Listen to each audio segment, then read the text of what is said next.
थंडगार चवीला अप्रतिम लागणारं आणि कलरफुल असं फ्रूट कस्टर्ड खायला मिळालं तर लहानांपासून मोठ्यांपर्यंत सर्वच खुश होतील.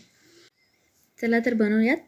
तर फ्रूट कस्टर्ड बनवण्यासाठी जवळपास 700 मिली एवढं दूध घेतलं आहे, गॅसवर ठेवलं आहे आणि मध्ये मध्ये हलवत ह्याला 6 ते 7 मिनटं आटवून घ्यायचं.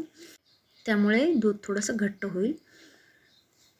एका वाटीमध्ये अर्धी वाटी थंड दूध घेतलं आहे, त्याच्यामध्ये 5 ते 6 चमचे घरी बनवलेली कस्टर्ड पावडर घातली आहे आणि अगदी थोडंसं केशराच्या काड्या घातल्या आहेत, त्याच्यामुळे याचा कलर सुंदर येईल. 5 ते 6 मिनटं दूध आटत आल्यानंतर त्याच्यामध्ये हे केशर घातलेलं दूध घालायचं.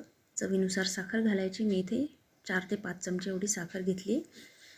हे दूध नॉर्मल रूम टेम्परेचरला येऊ द्यायचं आणि नंतर फ्रीजमध्ये ठेवायचं साधारणपणे 1 तासासाठी.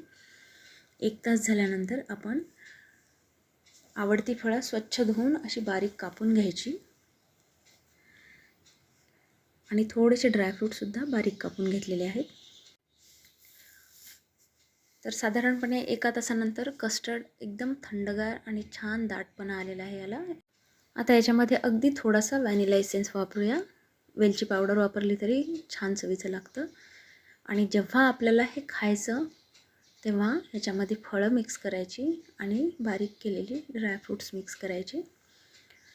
आता हे फ्रूट कस्टर्ड जर 1-2 जणांसाठीच बनवायचं असेल तर तेवढंच कस्टर्ड एखाद्या वेगळ्या भांड्यात घ्यायचं, त्याच्यामध्ये कापलेली फळं घालायची. आता राहिलेलं कस्टर्ड आणि कापलेली फळं ही वेगवेगळी फ्रीजमध्ये ठेवायची. कस्टर्ड पावडर घरी बनवण्यासाठी अर्धा कप एवढी बारीक केलेली साखर घेतली आहे, पाव कप एवढं मिल्क पावडर आणि पाव कप एवढंच कॉर्नस्टार्च हे सर्व मिक्स करायचं.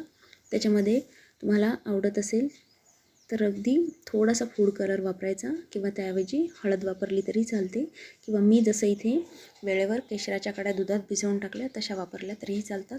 खूप सुंदर चवीचं बनतं हे फ्रूट कस्टर्ड. अगदी लहानांपासून मोठ्यांपर्यंत सर्वांना आवडेल असं बनतं. डिटेल रेसिपी माझ्या लॉंग व्हिडिओमध्ये आहे, तुम्ही तिथे जाऊनही बघू शकता. धन्यवाद.